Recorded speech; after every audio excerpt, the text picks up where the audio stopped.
I'm Iana Trafalz, and I work for the Athens Institute for Education Research, which is a World Association for Academics and Researchers. I'd like to welcome you to Atner's interview series, where we interview the participants that attend our conference in Athens. Today I'm going to be interviewing Mrs.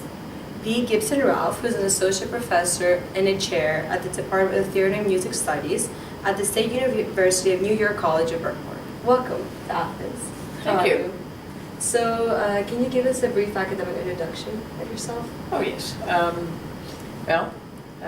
received my undergraduate degree at McMurray College in Jacksonville, Illinois, and I did my master's and my doctoral studies at the University of Michigan. All of them were at that time, it was in the 60s, so it was speech, theater, and communication.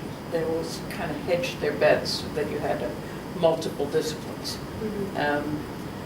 My first position was as assistant professor and scenic designer at Northern Michigan University. I was then invited to come to Rochester, New York to be an assistant professor at the National Technical Institute for the Deaf, that at the time was building a new facility, and I was brought on early so that I could make any changes and equipment acquisition for that theater. I was at Northern Michigan. I received tenure and then immediately left. I received tenure at the National Technical Institute for the Deaf and immediately left, and then pursued 17 years as a freelance designer. Much to my surprise, I went back into teaching. I was invited to come to the College of Brockport, part of the State University of New York, and really liked the students and enjoyed the process, and am now a tenured associate professor there. So what is your current major area of research there? First of all, I'm the designer, but the second thing is my current area of interest are what I'm calling the home theaters of the 18th and 19th century in Europe. So this is what you presented also at the conference? Yes. I stumbled upon it quite by accident. I was doing something entirely different. I was doing some research on the machinery of the theaters of the late 17th century and early 18th century, and then discovered, they knew it was there, but I discovered these theaters that are in, they're the theaters of the nobility or the upper class, but they're not, if you go to Sweden, at Drottningholm, the current resident of the king, there is a theater that's attached to that is very interesting because it has the original working machinery that emulates what was developed by Torelli in the 17th century in Venice.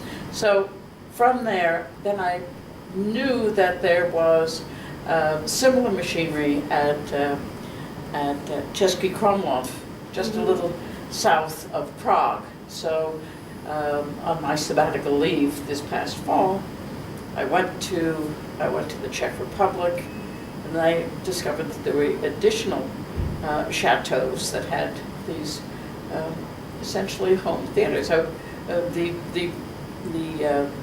material that was presented frequently was written by the owner. The cast was frequently the owner's children, members of the staff, and so forth. So I began to equate that with people who are currently, when they renovate their homes, are putting home theaters in there. Okay. So the similarity that now we are producing that. And I became particularly interested now in, so what do we have left of that? What materials are available of the scripts that were produced? At Drottningholm, the theater was built by, or was commissioned by, the mother of Gustav III. And Gustav III was very interested in theater, wrote quite a few, either 11 or 12 pieces, frequently acted in them, and had even a theater built into one of the summer palaces in Gibson. And the machinery is there. It's not working, but you can get about this close to it. So, I mean, you know, the urge was to reach out and touch it, but, you know, it's, so what I had seen in plans and drawings before, or in photographs, now I was standing next to it. So it's intrigued me quite a bit. Okay, very nice. So how were you introduced to the Athens Institute for Education and Research?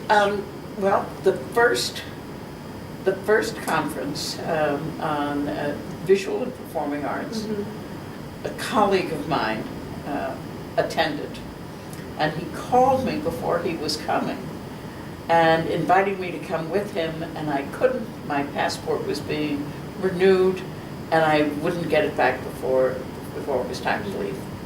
But knowing about that, then I sent in an abstract for the second conference, was accepted, and came, but he did not. So I came to the second one, and actually I discovered that a colleague in an art historian was also coming.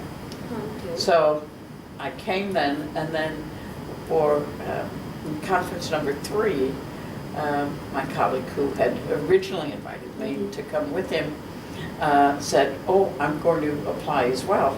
So the 2 of us came, and then we went to Turkey, and we went to a couple of other places. Okay. So, and then I came to 4, 5, 6, 7, and now So this you've is been... 8. Yes. Okay. So what is your opinion about Atner from your experience, since you've been so many times? What I really like about it is that you have people from a variety of places. Maybe the area of discussion is not specific to your discipline, but the topics are always very interesting, and the conversation that you have during the sessions, but mostly after the sessions, are very intriguing and really get you thinking about a number of different things. So. Okay. Thank you very much. You're welcome.